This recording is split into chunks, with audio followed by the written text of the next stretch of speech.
All right, Shabbosai, good morning. Good morning. Let us begin by thanking all of our sponsors for this morning. Share to thank our Talmud Torah sponsor for the month of Nisan, Saeed and Sima Hakin, for dedicating all the Shomer Rashos this month to show their Hakaras Hatov to Hashem for all of his Nisim and the Niflaos Me'achadish Baruch Hu.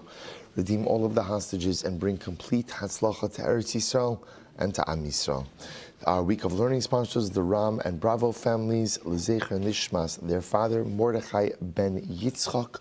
We hope that in the merit of our Talmud Torah, the Nisham will have an Aliyah, and the family a Nechama. With that, let us begin. We have a lot to do today, a lot of exciting Gemara today. Today's daf is Mem Ches 48, and we are picking up Emiras Hashem on Mem Zayin Days 47b at the two dots. I don't want to say the middle of the page because that would be that would be unfair. It would be unfair. It's a little bit below the middle of the page. It's a line below the middle of the page.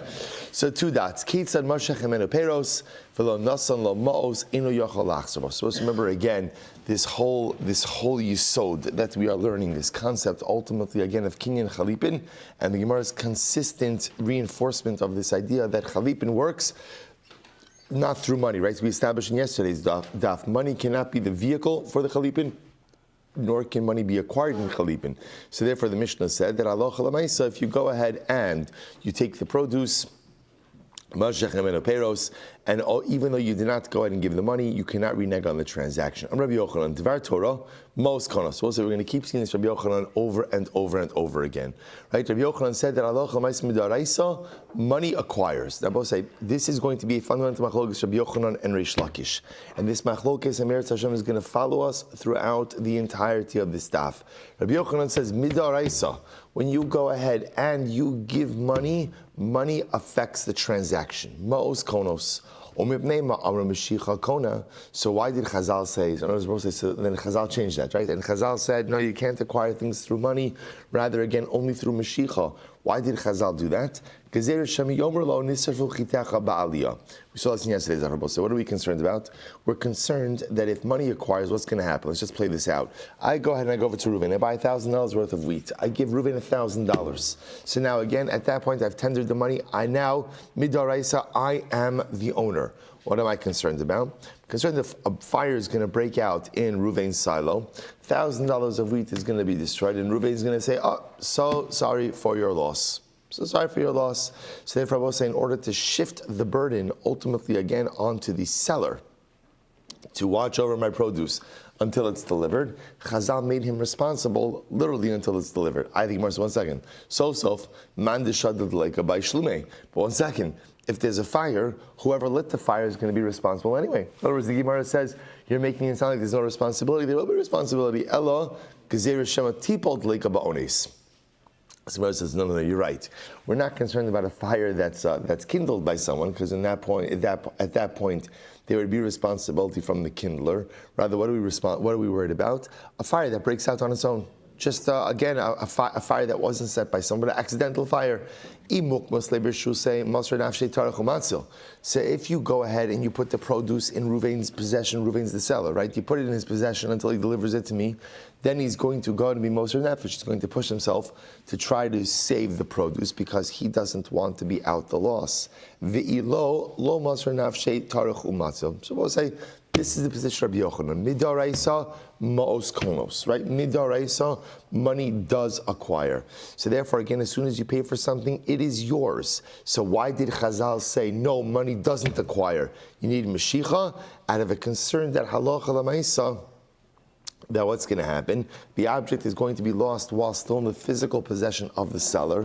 The seller has absolutely no motivation to safeguard the item because, hey, I'm already the owner, and therefore, again, I'm going to suffer a loss. So therefore, buyer protection, Rabbi said, that's the part number. Buyer protection says, it is not mine, the purchaser's, until it gets to me, which means, even if I paid for it, the seller has complete responsibilities to safeguard that item. That's Rabbi Yochanan. Reish Lakish says, no. Mishicha mefureshes min haTorah. Reish Lakish says, not true. Not true. Midaraisa, Mishicha is what acquires something on behalf of the purchaser, not money. Not money. That's Reish Lakish. Agimar says, my time with Reish Lakish. Reish Lakish, where do you get that from? In other words, we'll say, it's interesting. The Gemara doesn't ask, well, the Gemara we spoke about already again by Rabbi Yochanan, but the Gemara says, Rish Lakish, where do you get this from? Amar Kra, v'chi simkaru mimkar la'amisecha, o kano miyad amisecha. So we'll say the pasuk over here, just the context, the pasuk is talking about ona, the prohibition to overcharge.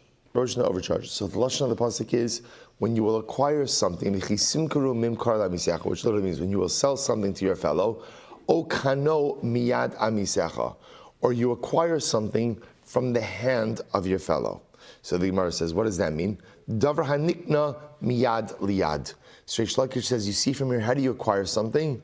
When you get it, when it goes from the seller's hand to the purchaser's hand, i.e., Mashicha. So Rish Lakish says, you see from this pasuk that halacha l'maisa midaraisa, the way to acquire something is through Mashicha. Davar hanikna right mi okano miyad amisecha. Davar hanikna miyad liyad. Mashicha, that's what acquires. Okay, but Rabbi Yochanan, so now we have. I just want to point out what he saw this machlokes this is, right? Rabbi Yochanan is saying, midaraisa you acquire through money. You pay for something, it's yours. It's yours, right? It's yours, and move forward. Chazal stepped in and changed that around. That's for good reasons, buyer protection. Rish Lakish, absolutely not. Midaraisa, Mashicha is kona. Okay, says the Gemara. Rish Lakish, Rabbi Yochanan, Amr miyad, mi'ute karka less beona. Rabbi Yochanan, so what does Rabbi Yochanan do with miyad? Right? What does Rabbi Yochanan do with the pasuk of Rish Lakish? Okano miyad amitecha. So Rish Lakish says this comes. Sorry, Rabbi Yochanan, what does he do with it? Rabbi Yochanan says it comes to teach me that ona is actually interesting halacha. Ona doesn't apply to karka.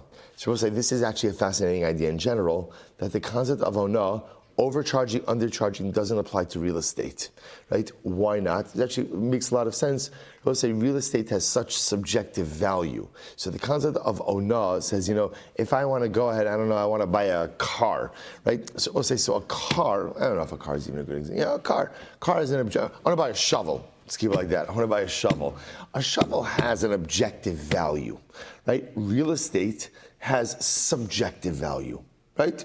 For a variety of different reasons. So therefore, interestingly enough, Rabbi Yochanan says the laws of ona don't apply to real estate. Interesting. Rish Lakish imkin lichtov kra v'chi simkaru mimkar miyad amisecha al sonu o kano. So the Gemara says o kano lamali. So we'll say if Rish Lakish said if that's the case, the pasuk could just say v'simkaru mimkar miyad amisecha al tonu. So why do you need that extra phrase o kano shmamina l'mashicha? Okay, so again, Rish Lakish says based on how the pasuk is written, pasuk could be written. It could have been written in a different way. The fact that it adds in that phrase "o kana" teaches me that it refers ultimately to Mashiach Azov. Rabbi Yochanan, "O kana my avile." Rabbi Yochanan, what does he do with that phrase "o kana"? So he needs it for the following idea: mimkar al sonu. When you will go ahead and you will sell something to your fellow, do not overcharge him. I only know that the laws of ona apply if the purchaser was overcharged. How do we know that the laws of ona apply even to the seller? As I will say, mentioned this before, the laws of ona are both for overcharging and undercharging. So I know that ona overcharging applies ultimately again to the seller. How do I know ultimately that undercharging?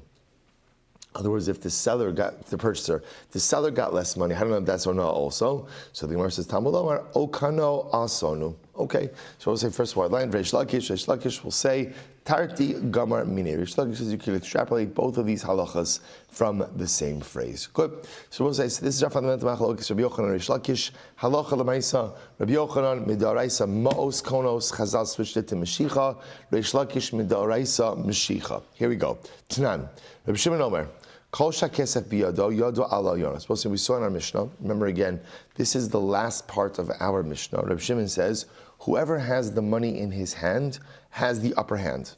Right? In other words, we'll say now, when we say upper hand, what are we referring to? We're referring over here to really reneging on the transaction. Whoever has the money has the ability to cancel the transaction.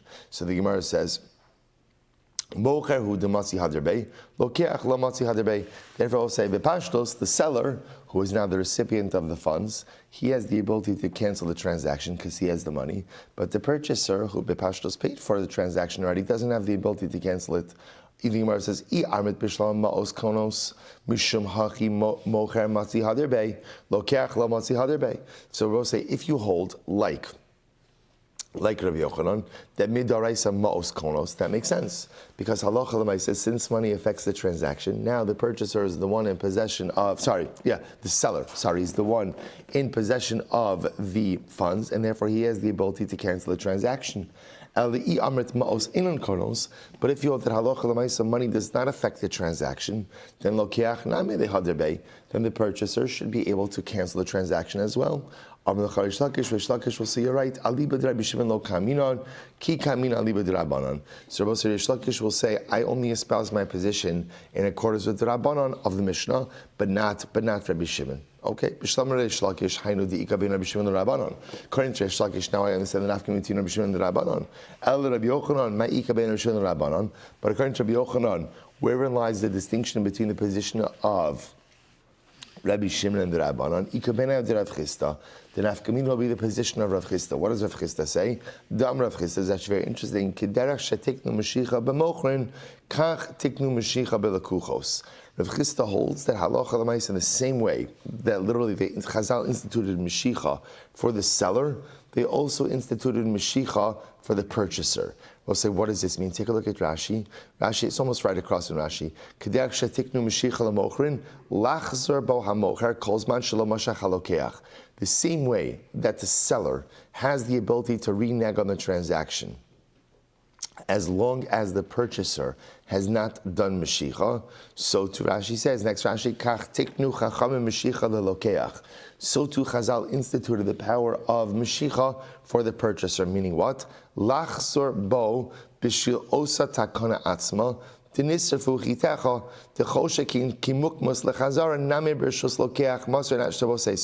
too, the purchaser also has the ability to renege, ultimately before Mashiach is done.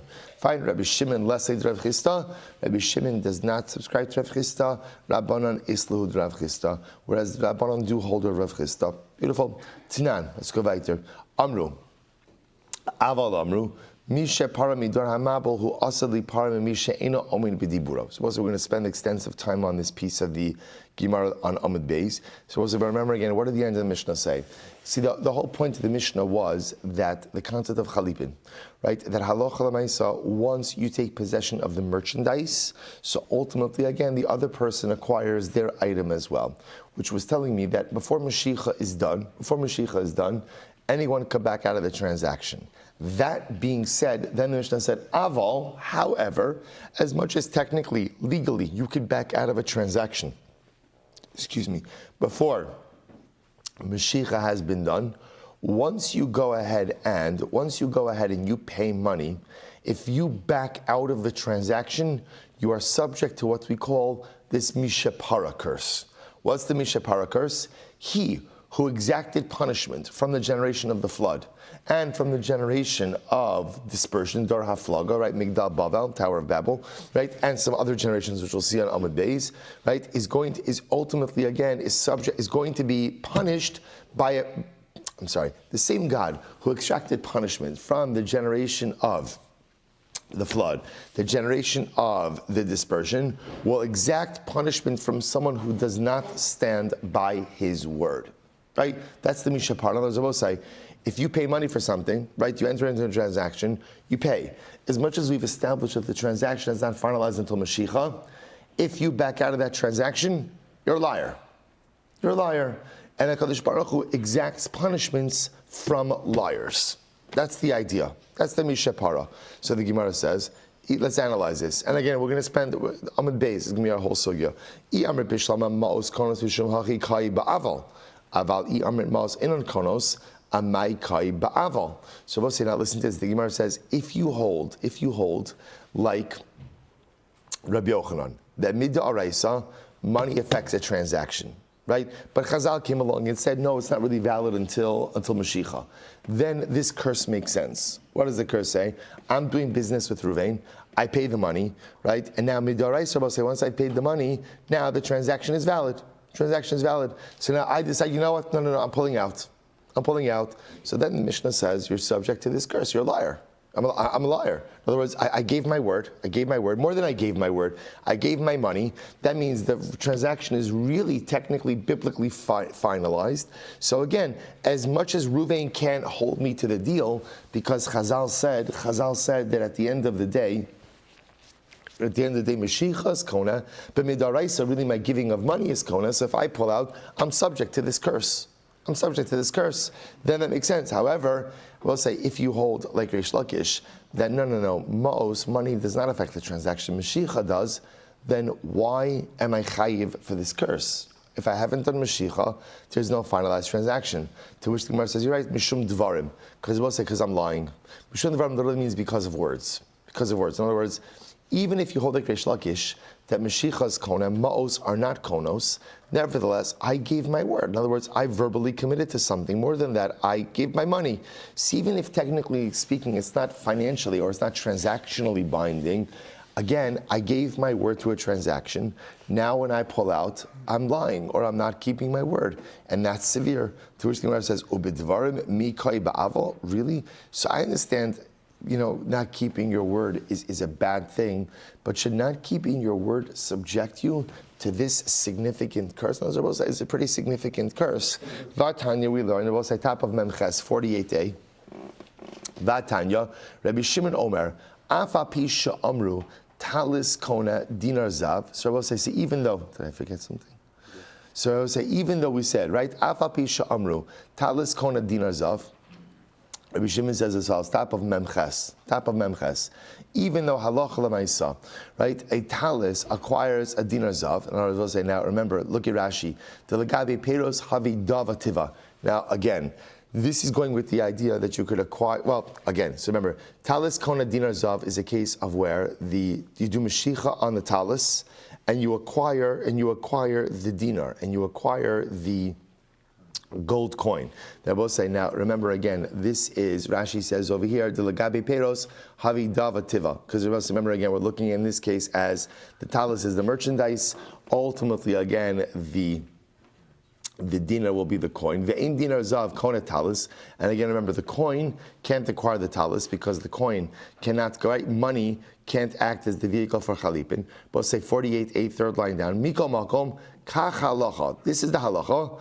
Aval amru mishepara me'an shedor hamabu o me'an shedor haflaga o me'an shestom va'amora o me'mitzrayim bayam hu asid li para me'mish she'ina omer b'diburo.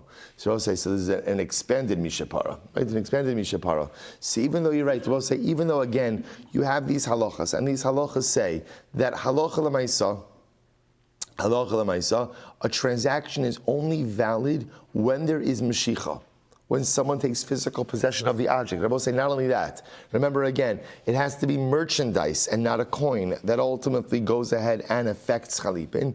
However, I will say, if you commit to a transaction and you then pull out after you've committed, ultimately again, the same God who extracted punishment from the generation of the flood, from the generation of dispersion, from Sodom and Amorah, from the Egyptians on the sea, incredible, in Yomi, Egyptians on the sea, who asid para mimi she'ena omen b'diburo. Ultimately, and I will say, he is going to extract punishment from someone who does not stand by his words. So I will say, so what do you see from here? V'anosein midvarim lo kana. And we'll say ultimately again, and if you just go ahead and, so we'll say, okay, let's finish this. Furthermore again, if you transact business with words, we'll say verbal commitments do not affect business realities. V'achozer bo ein ruach chachamim nocha hemenu. Now we'll say, now if you give your word, right? So in other words, I commit to a business transaction and then I pull out, the rabbis are displeased with you. Right? Ein ruach hanocha means the spirits of the rabbis are not pleased with you. So Rava says, Anu ein lanu ella ein ruach hanocha hemenu. And Rava says, we only have this idea that if you back out of a transaction, the rabbis are unhappy with you. Now, both now here's what's interesting. So which one is it? We'll say, so on one hand, you have this Gemara that says that if you commit to a transaction, even though it's not binding, and then you renege, so then you have this whole Mishapara curse. Then the Gemara says, if you commit to a business transaction and you renege, what happens? The spirit of the rabbis are not happy with you. right? So which one is it? I was saying again, in other words, obviously those are kind of rules. Either way, it's saying if you commit to something and then pull out, it's not good. But the severity of that retraction obviously seems to be contradictory. So which one is it? So the Gemara says as follows. Here it is. So the Gemara says, Ika I'm sorry. Dvarim veleka ba'adayim mos lo kai ba'avol. So no, I skip a line. Yeah, no, fine. So sorry. Dvarim v'ika ba'adayu mos kai ba'avol. Dvarim v'leka ba'adayu mos lo kai ba'avol. So I will say. So this is very interesting. The Gemara says, here's what it depends on. If you verbally committed to something but never gave money and then retracted, and I was about to say, let's take a step back. Let's take a step back. We are operating under the assumption that before Mashiach occurs, technically speaking, you have the legal right to pull out of the transaction. Okay? So now I will say, but obviously everyone is agreeing that's not appropriate because you're not standing by your commitment. If a person makes a commitment, they should honor it. They should honor it. So halacha l'maisa again. So now I will say, so now watch this. If you just make a verbal commitment, but money has not been exchanged, and now you pull out of the transaction, that's when we say, Ein ruach chachamim nocha himenu. Chazal are not happy with you. Chazal are not happy with what you're doing. Fine. However, if you gave a verbal commitment and you paid money and now you pull out, that's the mishapara. That's the mishapara curse. Then I will say, then there's that curse from the Mishnah that he who extracted punishment from the generation of stone, from the generation of Mabel, from dispersion, Migdal Bava, from stone, from the Egyptians on the sea, will extract punishment from someone who does not stand by his word. But it's really, that's when you give your word and your money. So I will say, which makes sense. Makes sense, it's severe, but it makes sense in that here, there's almost like a double commitment you've made. Number one, verbal commitment. Number two, you've paid money. So I got it that it's not binding, but come on. You made this commitment, stand by it. If you pull out, then you're subject to this Misha Parab curse. Verbal commitment without money, Ein ruach chachamim noche menu. Chazal not happy with you. Verbal commitment with money, then ultimately again mishapara. I will say I saw a very beautiful idea from the Chidush Harim. I will say now, here's what's interesting is this seems unusually severe, right? Actually, should we do it maybe on the base? No, let's just do it now. Here's I said this seems unusually severe, right? This idea over here that if I don't, right, I gave my word, I paid my money, right? And I will say, technically, I have the legal right to retract because the transaction is not solidified until Mashiach. And yet Chazal levy this pretty severe curse. Like it's a curse, it's a mishapara, it's a curse. We'll see exactly how the curse works on the base, but the point is like this, I will say, you don't hear this by anywhere else in halacha, right? That someone who commits this avera does this, will be cursed by the God who extracted punishment. And look who he's talking about over here. The generation of the flood, the generation of dispersion, Sodom and Amorah, right? All these things. And I both say, now, here's what's interesting. So what's the pshat? So listen to what the Chidush Harim says. The Chidush Harim, the Ger Rebbe says as follows. He says, Demashe kilalu chazal, lemishe eno omid b'diburo, ba'onesh mishe paramidor hamabel v'dor afloga me'anche Sodom v'Amorah. De be'emes, tzarech l'havin, Hare ein kinyan b'dibur bilvad. So I will say, so again, the Chidush says, I don't understand. But even if I gave my verbal commitment to the transaction, I gave my money, there's no kinyan. In other words, I got it, I understand, you should stand by your word. But at the end of the day, it's not like I'm doing something illegal. What it is that I'm doing is legal. The transaction is not binding until there's Mashiach. So what's going on? So he says, listen to this. So the Chidush says as follows. He says, Lios Lo enoshi zu avera gasa. He'll say, the worst avera a person could commit is when you're not a mensch. When you're not a mensch. That is the worst avera. Umi she'eino omed bidiburo. So Rabbi say, when you don't stand by your word, then a person is nair mensch. A person is not a mensch. Person is not a mensch. If you don't have your word, if you don't honor your commitments, if you don't live up to the expectations that you set in your interpersonal relationships, then you are not a mensch. And the Chidush Harim goes on, he says something incredibly amazing. He says, if you look at that list, Mishapara, Midor Amabel. I will say, what did Dor Amabel do? Remember, how was their fate sealed? Rashi says, what did they do? They were very smart. They stole less than a shava pruta. In Dor Amabel, generation of the flood, they understood how to work the system. They understood that theft, you're only liable if you steal more than a pruta. Right? So they stole less than a pruta. So are you legally liable? Are you legally liable? No. But you're not a mensch. You're not the mensch. In Dor Haflaga, generation of dispersion, they valued building the tower more than human life. Not a mensch. Mitzrayim alayam, the Egyptians, cut your losses. Paro, have compassion upon your people. What are you dragging them into the split sea? Not a mensch. So we'll say, the Ibn Shalom says, I can deal, it's incredible. I can deal with your averos. We'll say, this is an incredible yisod. I can deal with your averos. What I can't deal with is a lack of menschlichkeit. If a person is not a mensch, then you have nothing. If a person doesn't have personal integrity, then you have nothing. If a person doesn't know how to stand by his word, then you have nothing. You do this avera, that avera, people sin up and down all day long. HaKadosh Baruch Hu says, good, we can work that through, there's tshuva.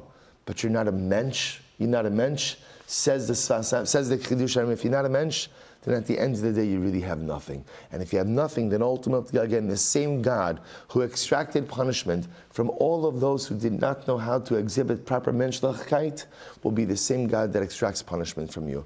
Rabbi say an incredible thing. Now again, to be clear, not to say being a mensch is enough, and if you're a mensch, you don't have to worry about any of the other ritual details or mitzvah obligations. That, of course, is not true either. But Lamaisa, again, Rabbi say we know it. Menschlichkeit is the foundation upon which a spiritual edifice is built. Without menschlichkeit, there is no foundation on which to build anything. Such a profound yisod, I'll say, absolutely overwhelming. More to say about that, but we'll save it for Amud Beis. Let's go weiter. Says the Gemara, Amar Rava. Rava says like this: Kra umasnisa Messiah le Reish Lakish. There is a pasuk and a mishnah to support Reish Lakish. So also remember again, Reish Lakish holds midaraisa Mashicha. There is a pasuk and a mishnah to back this up. Here we go. Kra. So the pasuk says ultimately again, literally, well, actually we'll define it. O b'shomas yad, o b'gezel, or amiso. So let's analyze this. What are all these things? Shomas yad, amrav chista, kigon sheyichid lo klila hava aso. So this is talking about a situation of, I'll say, where what? I lent money to Ruvain, and Ruvain identified a clear utensil, essentially collateral. Ashak Nebo say, by the way, these are all situations where Allah say if you owe someone something and then you deny owing it. So the pasuk talks about the liability and the culpability that one has under those circumstances. So again, Shumes Yad refers again, Sheyichelo Klila Havaso. I lent Ruvain money and Ruvain identify utensil that would be the source of repayment or collateral.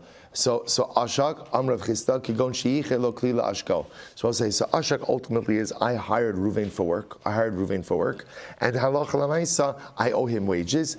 I identified a utensil, ultimately again, that could be used as the source of payment for wages. The Chia Hadre Kruxi, when the pasuk will say kind of chazers over this, I will say, so the pasuk over here is talking about a following situation. I owed Ruvain something. I denied liability. Then again, I will say, so again, I lied. There's Asham Gzelos, right? There's a Karban, there's restitution. And I will say now the second part of the pasuk, then I admit that I lied. That's the pasuk he's talking about over here. Then the rest of the pasuk talks about restitution. So Vichia Hadre Kra, when the pasuk goes ahead and goes back and reviews all of the information, this time after I admitted that I owe the money, now I'm going to pay Ksiv, V'haya kiyechta, v'ashem, v'heisheves ha'gzela asher gazal, o es ha'oshek asher ashak, o es ha'pikadon asher hafked oso, v'ilu Shumas Yad lo ahadre. Now, what's interestingly enough, Shumas Yad, which again the Gemara said, Rav Chisda says, refers to collateral that was identified as payment for a debt, wasn't repeated in the pasuk. My time, what's the reason for that? Lav mishum de mechasher Mashiach. Must be because since it was missing Mashiach, since Mashiach was never done, therefore Allah Lamaisa, there's not liability. Papa said to Rava, Ema me oshek hu dahadar kra. Maybe it's included just in oshek. So the Gemara says, Hacham asking on what's the case? Kigon shenat lahemenu v'chazra ve'efkido etzlo. So we'll say the case over here could be where the object was collateralized, then it was taken and then given back. So therefore, it's the same case as that. The Gemara says that can't be, because that would be the same case of pikadon. To which the Gemara says, you're right, trei gavne pikadon. It could be that the pasuk is talking about two different forms of pikadon. Ihachi shumas yad nami lehadre velukme. If that's the case, then go ahead and set up shumas yad in the same way. Go ahead, let her repeat it in the pasuk and set it up as kigon shenat lo hemenu v'chazer ve'efkido atzlo. It was taken from him and then redeposited. So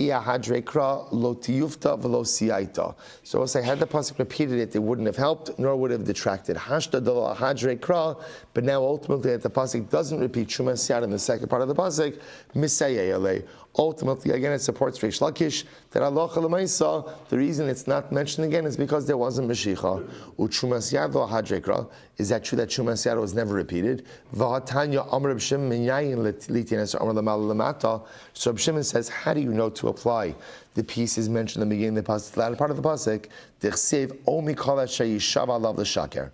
V'ranachan rabba ravua amarav l'rabos chumas yad lihishavon. So you see from here it comes to include Shumas Yad, which again is the collateral, identifying collateral for a loan. Ultimately, again, to put it back at the end of the pasuk as well. The Gemara says, you're right, but Behenja Mialo Hadrekra, but it's not mentioned explicitly. Good. So we'll say, so remember again, all that's happening over here is again, we're trying to bring a pasuk, ultimately again, and a Mishnah to support the position of Reish Lakish. Reish Lakish holds that Mid'oraisa, you require Mashicha. B'daraisa Mashiach is required. So therefore, Rabbi said the Gemara just went through that entire exercise, using that pasuk ultimately again to show that halacha l'maisa you require Mashiach and B'daraisa. Beautiful. V'tanya. So the Gemara says, I'm sorry. Did I skip? I'm sorry. Yeah. I'm just trying to find it.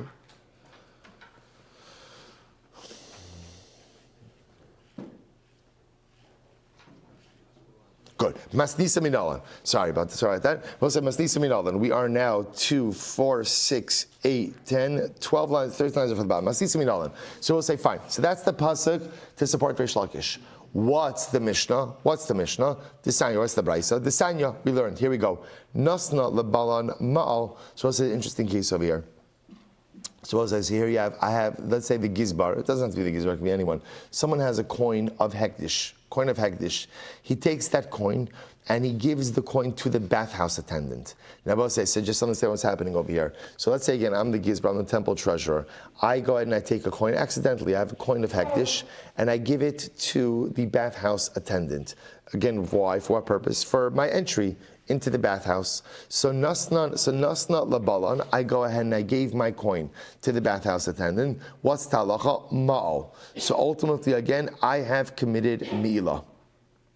Rashi says, V'afa pisha dain lo rachatz. Even though, it's very interesting, even though halacha l'maisa, I haven't acted, so we'll say, so I walk into the bathhouse, I give the bathhouse attendant a coin of mi'ila.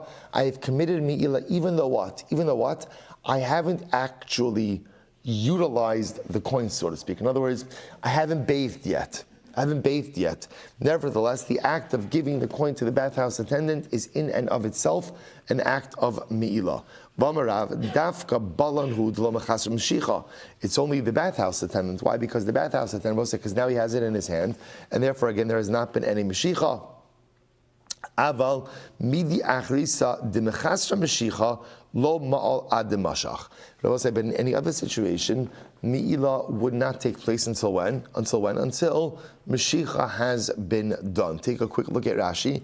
Rashi says, Dafka balon katani demal hanosi mishum deschirus kimurahi benesina sapruta then yachalach serbo she'in kan malimshoch aval nosna al davar she'ish ba malimshoch emenu lo ma'al adamashach. So we'll say, so let me just explain this just a second. So the Gemara is suggesting like this. When I go ahead and I walk into the bathhouse and I give the attendant the coin, so the transaction is done, right? There's nothing more to the transaction that has to occur.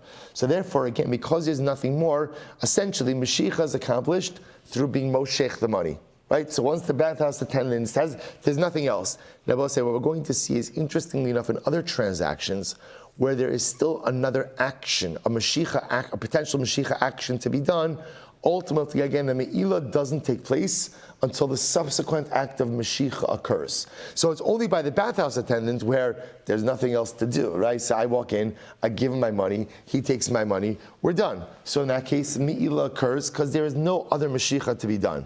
For example, I will say, listen to this, but let's say in another situation where there could be subsequent Mashiach, the act of Me'ilah is not complete, or the act of Me'ilah doesn't occur until subsequent Mashiach occurs. So for example, the Gemara says, Vatanya, listen to this case, Vatanya, look at this, Nasna l'sapar ma'al, l'masna l'ma'al sapar. Well, I go for a haircut. And what do I pay for my haircut for? Right? With money of Hektish money. So I'll say, what's talacha? Ma'al. Ultimately, again, I give the money to the barber. I've committed Me'ilah. The Gemara says, V'sapar ha'bayla mimshech tispores. But 1 second, by the barber, there is an ability for Mashiach. What could I do? I could take his scissors. Right? I could do Mashiach on his scissors. Right? I lift up his scissors and I do Mashiach. Now he's ready to give me the haircut. So ultimately, again, the giving of the money by itself should not affect Me'ilah. What's the case over here? Besafar nachri the lav bar Mashiach. But we're going to talk about this more.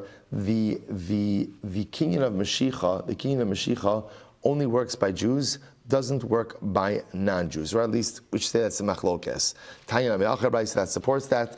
Nasna l'sapar o l'safan o l'chol bali umnius lo ma'al ad mashach. We'll say in general, if you take a coin of hektish and you give it to the barber or to the safan, right? As we said before, halacha l'maisa, or for that matter, anyone who's providing a service, lo ma'al ad mashach. Ultimately, again, you're not chayiv for Me'ilah until you do Mashiach. Kashina dadi, but that contradicts what we just said before, right? We just said before that ultimately, again, the barber, you're chayiv if for Me'ilah as soon as you pay the barber, not once you do Mashiach on the scissors. Alav shmamina, kan b'safar nachri, kan b'safar Yisrael shmamina. So we'll say again, it depends. On a Jewish barber, technically speaking, you wouldn't be chayiv for Me'ilah until you do Mashiach on his scissors. But for a non-Jewish barber where there's no Mashiach by a non-Jew, so halacha l'maisa chayiv Me'ilah as soon as you give him the money. Shmamina. So we'll say, what's the point of all this? The point of all this is it just backs up Rish Lakish. That's what we're doing over and over. Remember, again, say the thing to keep in your mind today's topic is ultimately again Machlokas Rabbi Yochanan and Rish Lakish. Mida Araisa, how do you acquire something? Rabbi Yochanan Mida Araisa Ma'os Konos, money. You pay money, and Halach Lamaisa, now you are the owner of that object. Chazal stepped in and said, no, we're going to delay acquisition until Mashiach because of buyer protection, as I spoke about before. Rish Lakish, absolutely not. Midaraisa, it's all Mashiach.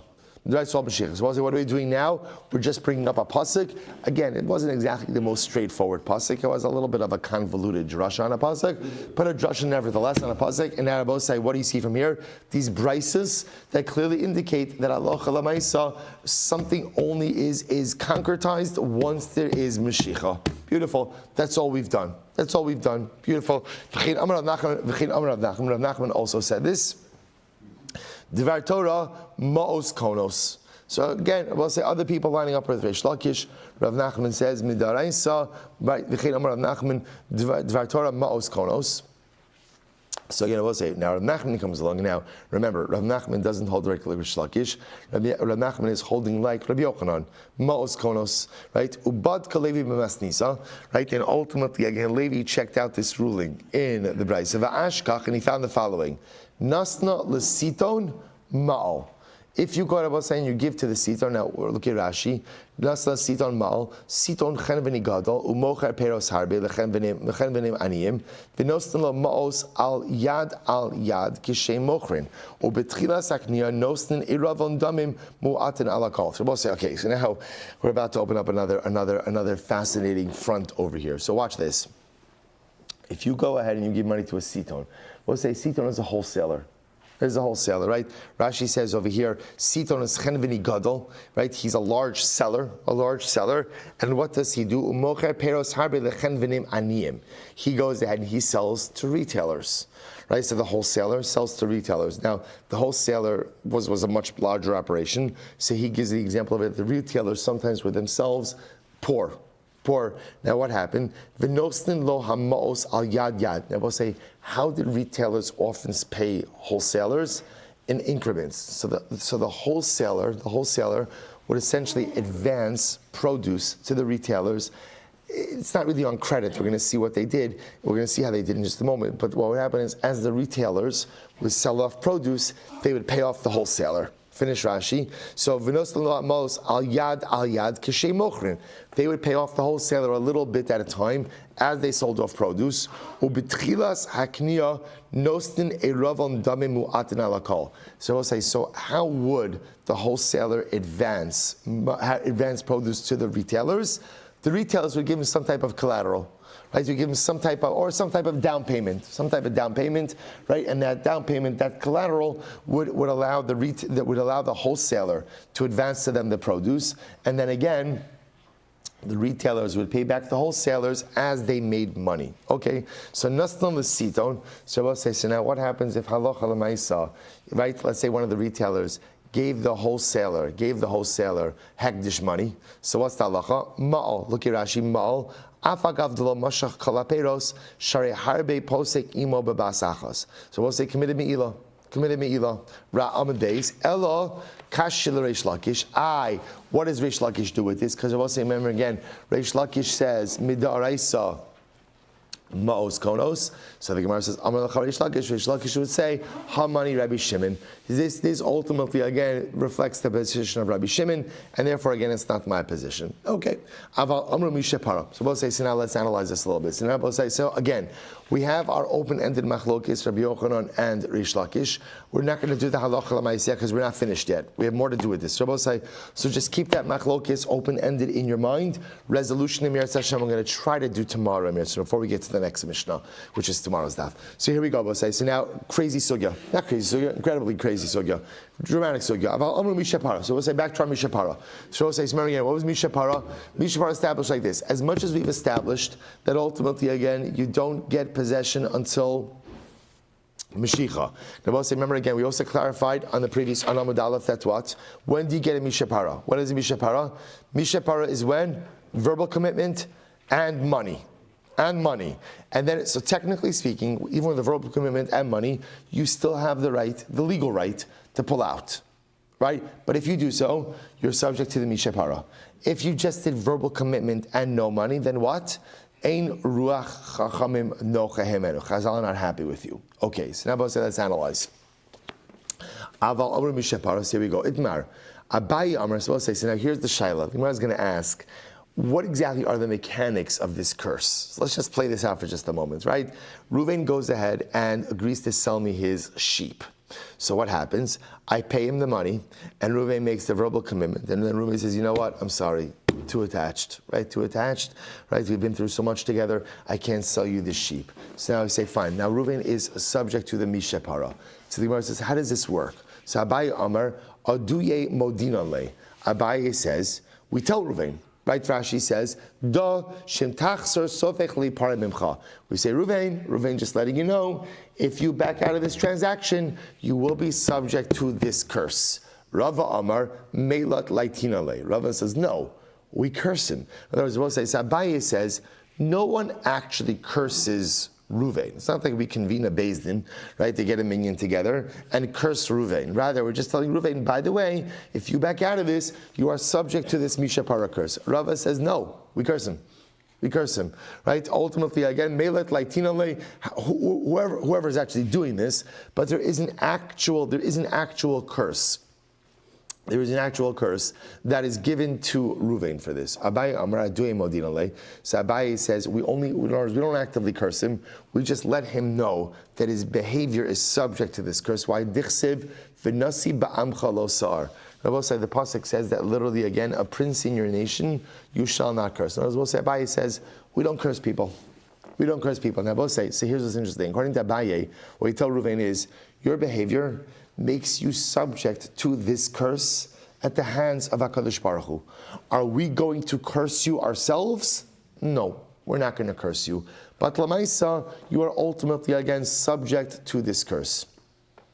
The Gemara says, Rava says, Melat Laitina le. So Rava says, ultimately, again, we do curse him, right? Tichsev ba'amcha ba'osei masa amcha. Rava says, actually a very profound Gemara. When can't you curse another Jew? The pasuk says, Nasi ba'amcha, a prince in your nation. What does it mean, in your nation? When a Yid acts like a Yid, right? When a Jew acts like a Jew. When he does what he's supposed to do, when he acts in an upright way, that's when you can't curse him. But if he's not ba'amcha, if he's not part of your nation, meaning he doesn't act like part of your nation, then you're allowed to curse him. You're allowed to curse him. Shabbosai, again, it fits in very well with what the Kedusham, with the Rebbe was saying before, that this whole idea of mishapara devolves upon someone who's not a mensch. You're not a mensch, you're not part of Klal Yisrael, so to speak. Right? But therefore, again, you could be cursed. So we'll say, fundamental machlokes Abai and Rava about how this is working. Amar Rava, so Rava says like this, B'na minallah. Rava says, how do I know that literally, again, I will say, when a person backs out of his transactions, therefore is not a mensch, that we actively curse him. We actually curse him. How do I know that? So the Gemara says, listen to him. Rabbi Chia bar Yosef, Yavol Zuzi. Listen to this, say. Rabbi Chia bar Yosef, somebody paid Rabbi Chia bar Yosef for salt. He was selling salt. So someone paid him money for salt. What happened? L'sof iyakar milcha. So we'll say then the price of salt went up. And what happened? Rabbi Chia bar Yosef wanted to back out of the transaction because he didn't want to be bound by the lower price. He wanted to get more money. So what happened? Now salt became more expensive. Aslik made Rabbi Yochanan. He came up for Rabbi Yochanan. Amar lei zil havlu. So we'll say, so essentially now Rabbi Chia comes to Rabbi Yochanan and is essentially asking Rabbi Yochanan, can I back out of this transaction? Right? Salt went up. I don't want to sell at the lower price. I want to get out. Amar lei zil havlu. Rabbi Yochanan said, no, you got to honor the transaction. V'ilo, and if not, fine. And if not, so I just want to point out over here, this is a case over here. Rabbi Chia got the money, right? So the purchaser paid Rabbi Chia. Rabbi Chia has not yet delivered the salt. The salt has appreciated. Rabbi Chia wants out. He goes to Rabbi Yochanan, which I will say, by the way, is such a profound idea, just pointing out Rabbi Chia is Rabbi Chia. So what do you see from here? In matters of halacha, that you have an agias, right? In matters of halacha, ultimately, again, in which you have a vested interest, ask someone else. Ask someone else. Don't paskin your own halachas. Don't paskin your own halachas when you have a vested interest in the outcome. So Rabbi Chia goes to Rabbi Yochanan. Rabbi Yochanan says, listen, you got the money. Zil havlahu. Go ahead and honor the transaction. V'ilo, and if you don't, kabil alecha mishapara. And if you're not ready to honor the transaction, then accept upon yourself the mishapara curse. V'i amrit oduye modinan le. And I will say, if you say, like Abaye says, that mishapara just means we tell the person that you are subject to a mishapara curse, then says the Gemara, Rabbi Chia bar Yosef bar oduyehu. Is Rabbi Chia bar Yosef someone who you have to tell? In other words, I will say, at the end of the day, is he someone who has to be informed? He knows the halachas.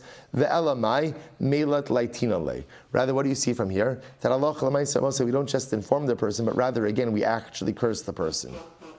Rabbi Chia bar Yosef, Asi lekabule alei letusa d'Rabbanan. So I don't understand, is Rabbi Chia bar Yosef showing up to get a rabbinic curse? Is that why he's showing up? Elo Rabbi Chia bar Yosef, iravon hu diyoyvile. Oh, okay, I will say, now this story takes a fascinating twist. Here it is.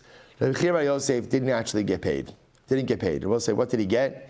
He got a down payment. I will say, in this context over here, a ravon doesn't simply mean a collateral, but rather it means a down payment. Rabbi Chia bar Yosef got a down payment, right? A ravon hu diyoyvile. So watch this. So I will say, so now, what's the shaila? Hu savar kenegdahu kona. So Rabbi Chia bar Yosef said like this. What does a down payment do? What does a down payment do? He said, down payment, I will say, down payment gives you a corresponding amount of produce. So let me say this outside for just a second. We're not going to get into fundamental machlokes. When you give a down payment on something, what does down payment give you? Does down payment give you essentially a corresponding amount of, we'll call it produce or whatever item that you're purchasing? Or is down payment a payment for the whole? That's the fundamental machlokes. So Rabbi Chia over here had received the down payment for the salt. So Rabbi Chia said like this. Let's say, I will say again, the price for the entire purchase of salt was $1,000.